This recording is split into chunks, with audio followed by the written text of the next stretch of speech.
Hello everybody and welcome back to another 20-player True Start location map. This will be fun, but I say that every time. You're just going to have to take my word for it. Before we jump in with Chandragupta, who I will go into more of soon, this map is, of course, like all maps on my Discord, come for the save file.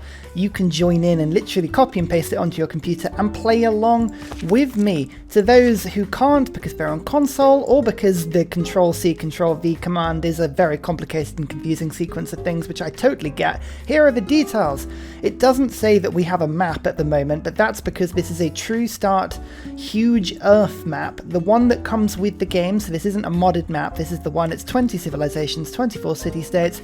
I believe I left everything else about the same, but we are playing with two modes today, with secret societies because I can't help myself, it's just too much fun, and barbarian clans because I love those extra city-states popping up in the game.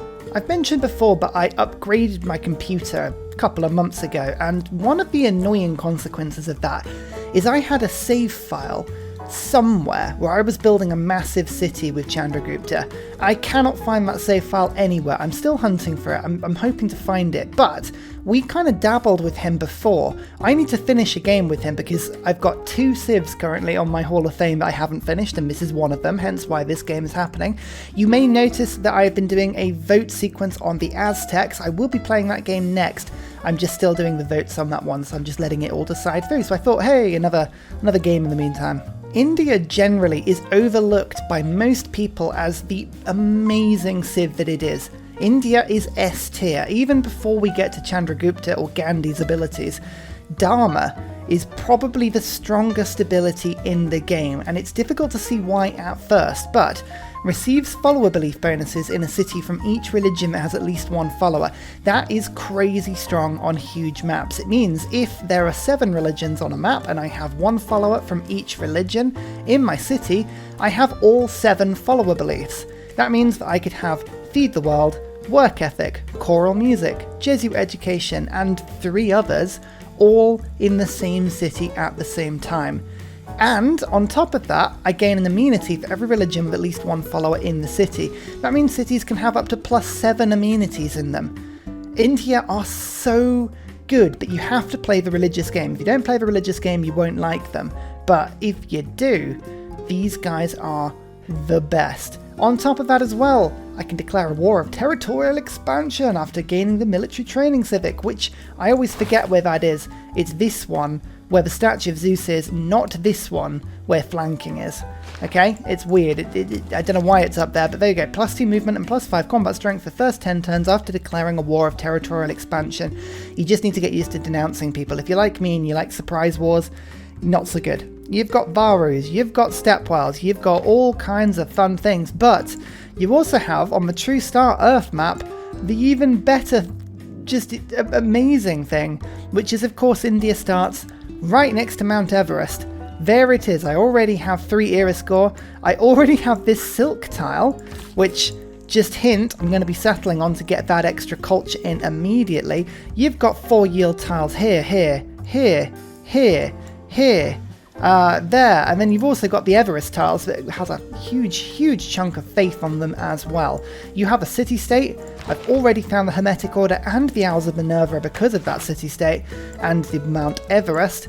This is a start. If you've ever fancied playing along with one of my True Earth, map starts, and you don't fancy downloading mods, this is a really good map to get stuck in on. Hint, we're going to be settling in place, because I love the 3 era score that comes with settling next to Mount Everest, and I also love the culture that I'm getting per turn as well. I'm actually going to hang off the secret societies for now. I don't know what I'm going to do. As mentioned, the map has 24 city-states on, so Owls of Minerva is really tempting. I love an India with lots of trade routes, the gold and the faith all combined together, but I also like the idea that every single one of my cities is going to have a bunch of faith, so going Void Singers might be fun as well. I could also get relics, but I mean, realistically, this is going to be more of a war-y game. I'm tempted to say that I'm probably going to go Owls of Minerva, and focus on getting lots of trade routes and all that sort of stuff. But we'll see. I don't quite know at the moment. I'm working this faith tile. That's good. I've got 2 faith coming in per turn. Fingers crossed I'll get a pantheon this game. We'll go for the scout start, which is lovely. You can see Nalanda I've already met. We're going to head in this direction, and I'm going to see if I can go find a scout hut.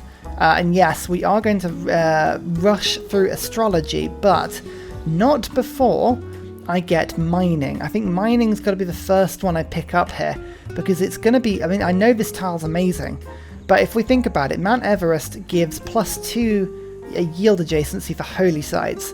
There's 2 tiles of Mount Everest, and it also counts as a mountain, so I count this as a +6 holy site. So I think we're going to have to get mining and chop it down. It feels like a really weird one. Actually, should we go astrology then mining? Or yeah, no, let's go mining first and then we'll go astrology after. But yeah, feels like a weird one, that one, but we're going to have to do that. Oh, bugger, the governor. So as I say, I'm going to do should we do a Pingala start? I think a Pingala start's probably going to be the best thing today. Let's do that. There's Mohenjo-Daro. Okay, perfect. Cities have full housing from water. We've got the 1 envoy, which means I've got an extra science and an extra culture in my capital. Lovely start so far. Met Kandy, which means I've already boosted political philosophy. Kandy would be a good one to have a suzerain of, though. Oh, the extra faith as well. That's going to push me towards a pantheon nice and quickly as well. Oh, lovely stuff. Ayutthaya? Oh, that's an amazing city state. And it's met first as well. That's another culture, and extra 10% of the construction cost in culture whenever I finish a building. Now that is a really, really, really, really good city-state. I like that a lot. Samarkand up there, which gives me trading dome improvements. I don't think trading domes are particularly good. I actually don't need God King as well for once. I've got so much faith coming in. We'll go discipline and urban planning instead. I'm just trying to crank out a builder quickly, and then we'll sort of go from there. Oh, tribal hut time. There is Void Singers. Okay, what did I actually get in that tribal hut? Nobody's entirely sure what I got in that tribal hut. I think it might have been gold. I think. Difficult to say though. Oh my goodness, look at all these delicious resources out in the sea as well. Lovely stuff. Now, do I rush through a settler quickly? Is that worth it? There's loads of tiles that I'm working here that are all very tasty, but there's loads of improvable tiles with those base techs. Should I get a settler? I don't know, let's get this builder done first. I quite like the idea of having some improved tiles. Barb camp and another tribal hut. Oh wow, so we might actually have the ability to get all 4 secret societies out and running. I mean, that would be pretty cool. Craftsmanship, I'm going to do that thing in a second where I switch from craftsmanship to foreign trade, but we know where Europe is, so I might send my scout over in that direction actually to see if I can go and find Europe. Here is the Pantheon. Do I have the settler Pantheon? Yes, I do. Religious settlements is an option. When chosen, receive a settler in your capital. Border expansion rate is 15% faster. Now, people often say, okay, right, you get the bonus for the settler at the beginning, but that's kind of a wasted pantheon for the rest of the game. It's like the short-term benefit now compared to later, but I quite like the border expansion rate being 15% faster as well.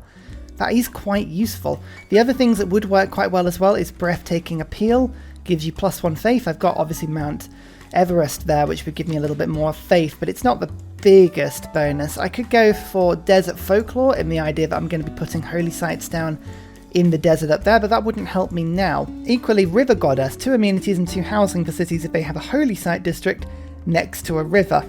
Now, I don't actually need to worry about that because India has a bunch of amenities and also step wells for food, so I mean, really, I'm going to go religious settlements. It always sounds a little bit boring to do it, but it's a settler now compared to having to wait for a benefit later. It's quite good, right? This scout's going to actually try and make his way to Europe. Kublai. Kublai's in the game. Where is Kublai? Oh, there's the scout. Good. It's a good thing I'm actually heading towards this, oh, yeah, their warrior's gone this way. Heading towards the tribal hut. Let's just get that. New pop. Oh, that is the best one. We like that one a lot. So I'm going to pick up animal husbandry quickly. I'm just having a look at my second city down here. I do have enough room on India, which is actually quite small on this map, but between the city-states, I could either settle on the culture but lose the freshwater, or settle here. The only problem with this city is that whilst it's on the coast, it is very, very close to my capital. This would be quite contained, although we could get some pretty decent district adjacencies in here. I mean, I'm thinking already there's at least your aqueduct combo, which is always quite useful. None of it's floodable. none of it's floodable, so there's no dams that I could put in there to improve it. But yeah, that does give me the understanding that I think this tile would be better. Although, I mean, again, if I brought it down a tile, I'd lose the sailing adjacency, Eureka, sorry, but then I'd be able to work the end of India, although Candy's likely to pick that tile up. You know, I am going to go here. I don't like settling this close to my capital, but I think that's probably worth it. But we can now go for the 2 holy sites. So where am I going to put a holy site here? I could go, it wants me to put it on this tile, down there. And of course, if I just have a look at holy site adjacencies, there's your +6 right there. I'm just trying to think if it's worth chopping that forest down before putting the holy site down. It probably is. It's probably worth chopping that out. So we'll do the builder and then I'll chop afterwards. Muscat, +1 immunities in cities with commercial hub districts. I mean, it's a small benefit, but it would help my commercial hubs if I start putting a few of those down. Cyrus. Oh dear, Cyrus isn't doing well. I didn't put the loyalty mod on. Okay, well, fair enough. Cyrus is almost out of the game, but it's not before we've met Gilgamesh. and we're now friends with Gilgamesh as well. You gotta love it. You gotta love Gilgabro and his delightful take on life. Well, yeah, literally, he's out the next turn. Wow, it was a good thing we met him when we did. Egypt, nice to meet you too. Okay, well, that was right over there. Did we just find Europe because of that? No, of course we didn't. Not yet. Not yet. Okay, foreign trade is now almost done. Craftsmanship, you can see I accidentally improved that a little bit too hard, so we'll just quickly finish that one off whilst we're looking for the other continent. In the meantime, that +6 holy site there. That'd be quite nice. I'm looking forward to that one. Destroy the outpost. Military tradition boosted. Lovely stuff. I could have waited for that to become a city-state, but I think I'd rather have the land up there. Also got the irrigation boost from that, and I believe that's the horseback riding boost. I would have then boosted craftsmanship had it still been an option, but we were a couple of turns away from that one. Met Georgia, and in doing so, I have also found Europe, so there's foreign trade as well. Urban planning. I think this is probably the best set of stuff for now, but maritime industries actually might be something to consider getting.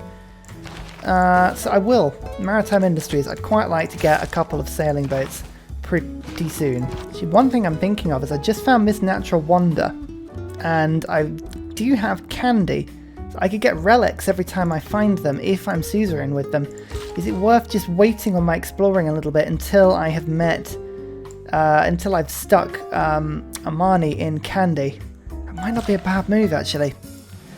Thinking about it. I've got to think about that one. There's a +3 era score holy site. And state workforce is done because of that as well. So urban planning, builders. Crap, what's everybody doing now? Okay, right. Is anybody getting holy site points? No, they're not. Not just yet. That's cool. Amani, as mentioned, I'm going to stick into Candy. We do have this lovely mod, this Envoy Quests mod, actually. So I can see what city-states want me to build. Like, 2 people want archers, and somebody wants a Eureka for archery. So very archer-heavy here. Building campuses, building government plazas. All of these are good options for me. Scythia, good to meet you too. And Candy, I am the first suzerain of Candy. That's amazing, actually. So urban planning, we've still got this going. What am I actually building? Holy sites and traders at the moment. Okay, that's fine. Now, governor titles. I mean, Owls of Minerva is something that I really am considering. And Void Singers, yes, Void Singers work really well, and I love them lots. But I think I'm going to go Owls of Minerva because of the sheer amount of city-states I've got around me. And I like the extra economic policy slot. There's no right or wrong answer in doing this. I can see this will annoy a bunch of people, but we're gonna just do this anyway. Maritime industries, Cavassaries, and Ilkum. These are going to be good policies for me at the moment. I've got the trader is just about to appear next turn. Let's just dump into political philosophy quickly and remind ourselves how much a shrine is. It's 1 more turn. Okay. That is fine. Can I sell my open borders to anybody? Anyone want to buy open borders? Whoa, there is Umbenskar Hollow, by the way, which means I found the Holy Grail. Of course I have. Here we go. I just had to do a full reset to get this mod to work. But look at this. Yeah, 2 gold per turn from selling open borders. People say to me, oh, is this cheating? You know, doing all these trades. All of these trades are available in the base game. It's just this mod lets me see it a little bit easier. That's all it is. But we just picked up some diplomatic favor as well now. Anybody else wants to buy my diplomatic favor? Oh yeah, they do. 7 gold per turn. That's lovely. In that case, I'll just take just a touch of that up front. like so, and now I can put up the shrine. Beautiful. Okay, so we are actually the only person getting great people points at the moment. That is unexpected. So now that we are all out of Minerva, we get 1 envoy for sending a trade route to Mohenjo-Daro. Woohoo! And boosting currency. That's kind of a reason I did it, really. Poland. Nice to meet you, Poland. And Norway. Oh, yeah, we'd love Norway as well. Stockholm. Oh, dear. I think Sweden may have been killed there. Whoopsie. Do I trust Norway not to declare war on me for diplomatic favour? Yeah. I'll give it a go. What could go wrong? Political philosophy. Let's go Classical Republic. Give myself extra housing and amenities and all that sort of stuff. We'll go for first counts as 2 because I'm just about to do a bunch of city-state quests for people. We've got +2 gold per turn. We've got Ilkham producing builders. Let's go urban planning. And, I mean, maritime industries. In the hope that I actually produce a boat or 3. I think that's probably the best thing to do. Oh, Poland has Buda. Hungary's been knocked out of the game already. Blimey. God, what an action-packed game this has proved to be so far. +3 amenities, +2 amenities. I've actually started to get amenities already. That is lovely stuff. Oh, the Halong Bay. Oh, yeah, that was a mistake. We need to be careful how much we are exploring, actually, because I don't have a space for a relic unless I sold another. If I sold a relic, I could sell the relic and then just get another one later. That would give me 44 gold per turn. I think that would be a huge bonus, and quite frankly, the faith right now for me isn't worth it. So yeah, you know what? I'm going to sell it. I'm going to actually sell the Holy Grail. I can always get it back later. Let's give it to Scythia. Yeah, look at that. Beautiful stuff. Oh look, China's sending a large army towards Hong Kong. What an ironic turn of events. That's never going to happen. Actually, no, goodness me. It's Mongolia, of course it is. Oh phew, that's fine then. Whew. Let's pick up suzerainship of this city-state. Basically, this acts as a nice block between me and Europe. Really, really nice. Sort of, I guess, Europe-y sort of areas. Stops people from just waltzing through and attacking me whenever they fancy. I built the government plaza, which was the city-state quest for 2 of the districts, which is good. But we've also got other things we need to be looking at now as well. Like training an archer has got to be a good one to do. First, great profits. Okay, we are loaded now. We are ready to go. Now this is the thing, these are the benefits that I'm going to get as long as I've got one of every religion in my empire, one follower of every religion, I'm going to get all of these bonuses. So that's quite cool. The choice is going to be which one is more useful for me at the beginning. Now feed the world, you know I love this. The extra food and the extra housing means that you can get your cities a lot bigger with a lot more cramped settings, and that means more districts, it means more production from work tiles. It's brilliant. Work ethic works really, really well if you've got a really good adjacency with anything that's giving your holy sites more, adjacency bonuses. So I've got +6 in my capital, so that would be 6 production. But it's whether or not that +3 food is going to mean more stuff for me in the longer run. I think this helps my second city more at the beginning, and then we'll pick up all of the religions over the course of time. So I'm excited about that one. That should be pretty cool. I'm also going to pick up mosques. Mosques stack really well with India in order to push your religion around a little bit more, because I already get, I think, +2. Let me just double check. +2 spreads per... Yeah, +2 spreads per missionary. So that'll be +3 when that all gets put in. So missionaries go a long way to sort of helping me to spread my stuff around. I think moving into China is going to be a good idea. So if I can pick up this little city. There's not much space going at the moment, but I do have a bunch of gold, 105 coming in per turn at the moment. So let's get that settler done. I can pick up with the archer there and go and escort myself over to try and take that land over. Venice just has a settler. Venice doesn't exist, unfortunately. Valletta, I assume, is going to be exactly the same thing. Valletta would be an amazing one to pick up, though. I love the idea of turning my faith into city centre buildings. Golden Age. Lovely stuff. I think Monumentality's got to be the one for me. I've got so much faith coming in per turn at the moment. It would be brilliant to turn that into more settlers and whatnot. Flipping from urban planning to scripture, because that faith is better. I don't need builders though, do I? So I can actually get rid of builders, get urban planning, canvasseries. Okay, that's all great. I'm just thinking, actually, is it worth picking up another settler or 2? I mean, really don't have a huge amount of space, but I really probably should make an attempt to settle where I can. This would be a good place. This would be a good place. Yeah, if I don't do it, I'm unlikely to be able to pull it off. So first of all, I'm going to go for 2 builders, just make sure we've got everything improved, and then we'll go for after that. I've also got an extra envoy, which is great. It means I can pick up Nalanda, and now I can move through their land, which was the most annoying thing. So as well, a temple, another 6 faith and 3 food per turn, and another 2 housing in my capital. Oh, go on then. A mosque. Not quite yet, not quite yet. Can we rush for apprenticeship? I think that's probably a good idea. So we'll start chopping these things down. Oh yeah, commercial hub. Oh, nice. That's great. We can get a market down next turn, I think, actually, on this one, which is pretty cool. Get a galley going. I like galleys. That's lovely. I'm just rushing the Temple of Artemis through as well. I think it'll be nice in my capital. I always like that wonder. As wonders go, it's a very Ryan approved one. There you go. Apprenticeship boosted.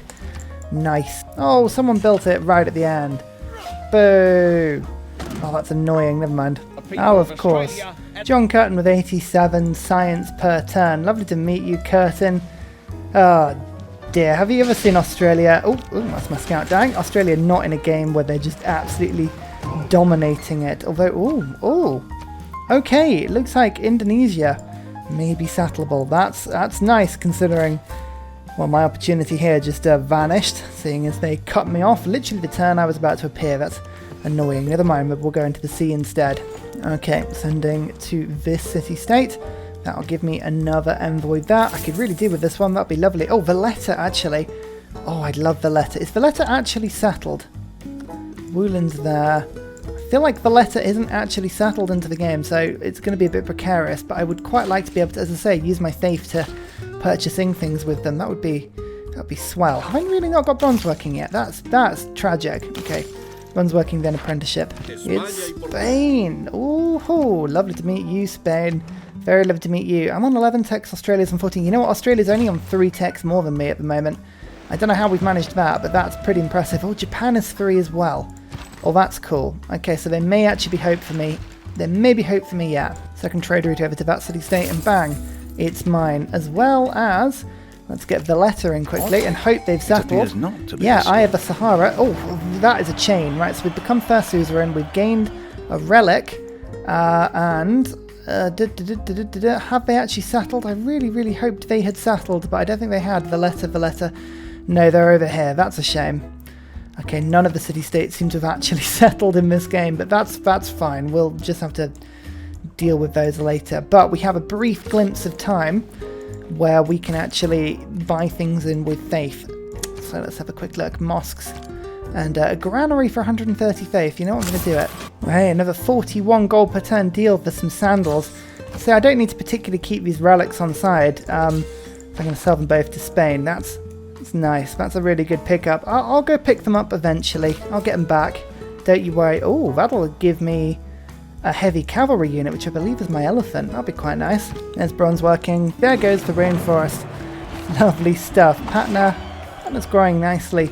It's got a camper sorted now. That's wonderful stuff. Do I just get the library? And I think I will.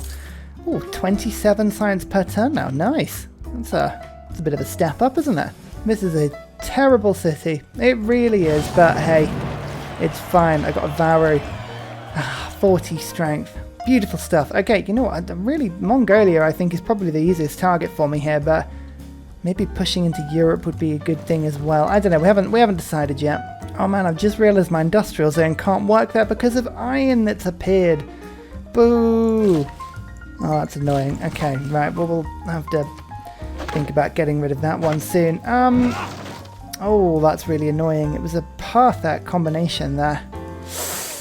Okay, well, what else can we do? It's not as good, that one, the +3, but I think it might be the only thing to do. Maybe a +4. Is that +4 now, apparently? Oh, yeah. Look, okay, so it's figured the mine is there. I mean, that's about to be a +2. It's not the worst, but I don't think there's any point in shoving. I mean, the other thing I could do would be to kind of put a +3 and a +7 instead in that direction. To give Patna the better industrial zone. I think that's probably going to be the easier thing to do. Man, that sucks though. Ugh, Scotland. Nice to meet you. I was hoping Britain would have some sort of natural wonder on it, but it doesn't have the Cliffs of Dover, nor does it have... actually, you know, the Giant's Causeway might still be there. Keep an eye out for it. Don't normally deploy this much gold, but I'm swimming in it at the moment, so I'm going to pick up Boudica. Now, she boosts classical era units, including these Vauru. And I think about 45 strength Vauru units swarming over Mongolia. That might be one of the ways that I'm going to actually do this. Man-at-arms as well would be a good rush, combined with battering rams and or siege towers. I think actually this might work quite well for me. New city down here! Oceania! Lovely stuff. I can actually start bombarding these barbarians, which is quite amusing. A few tasty turtles into the city, boosting celestial navigation. That's a lovely one. Delightful. Okay, this is good. We're building Faroes. We've got gold coming in everywhere. We've got... I'm just sort of purchasing in things that I can. Diplomatic favour-wise, people are starting to, you know, not selling me that anymore, which is probably for the best. Let's go and... Can we see if we can just... I think I'm going to see if I can take it. Great Barrier Reef. Oh, amazing. Okay, that just gave me some stuff that I wasn't expecting. Sanguine Packs, we've got the Grapevine Cross. What did I do to deserve that? Did I just get suzerainship with somebody? Hong Kong. Oh yeah, of course. Right, so Hong Kong would have given that to me. Oh, that's why I discovered all that. Okay, great. So I've got the cross now. That's good. I might keep a relic or two just for now. The faith is actually quite useful to get me, you know, things like settlers, which I need another settler over here in order to get the territorial, or the War of Territorial expansion going. Right, Kilimanjaro, Splinter of a True Cross. Okay, cool. That's the second relic for me there. I mean, oh, it's so tempting to sell them on the open market. What's going on here? Oh no, people will not buy those for me at the moment at all. So, okay, right, seems like we're keeping hold of them for now. Signate, Casket of the Evangelist. Okay, perfect. There's a third relic for me now. Oh, so much faith per turn. So far, Choral Music's appeared, Warrior Monks has appeared, Divine Inspiration, Jesuit Education, Reliquaries. Reliquaries would be really, really cool if I found out who they were. But Mongolia actually has a religion, which is reasonably, you know, exciting. So we'll keep an eye out for that one. Civil service. Oh my goodness, we're getting an ally as well. That would be just amazing. Victor. I've actually promoted him now with Garrison Commander, which means that he has a huge thwomp. A thwomp, of course, being a technical term, of loyalty that he can actually push to people right now, so that's great.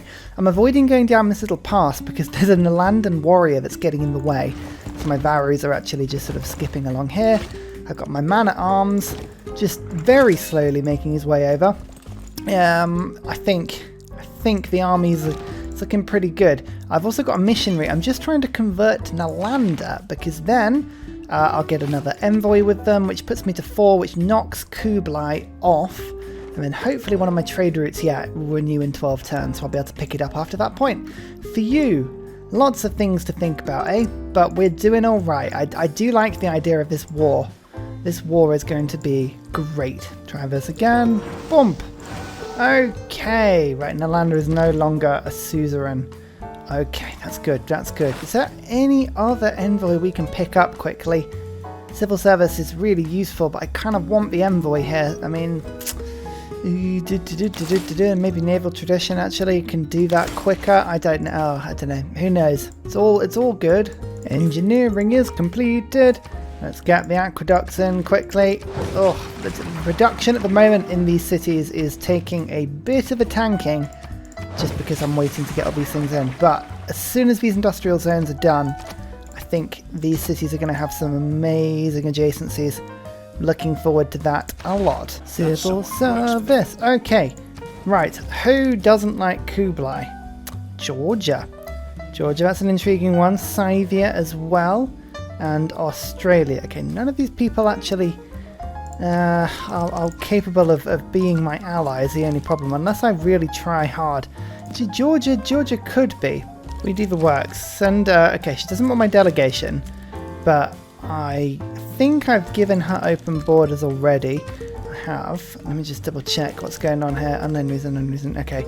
Right, let's just give her some stuff. I think that we can probably give her 5 horses and 5 favour as a gift. I think that'll give her a lot of benefit. 8, 7, 3. That means that she's now on +7. Okay, so I can give her another +3, assuming that was... Hang on, give gift. There we go, like so. There's the +10. Georgia should come on board with a friendship next turn.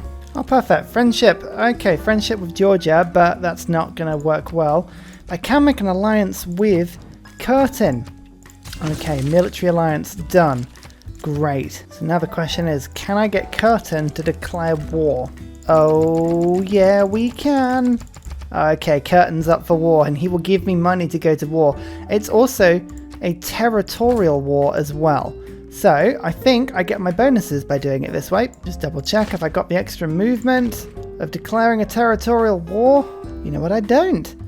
I don't have that bonus. Okay, so it turns out by joining a, declaring a joint war, you don't get the same bonuses. But hey, you know what? I will take that. I will take that because quite frankly, the extra gold I got from all of this makes it well worth it. I'm also going to quickly just levy the military here and also here.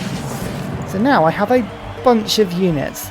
This is the Owls of Minerva play in its true form. So while my man-at-arms chomps down there, I can just quickly deal some damage to these guys.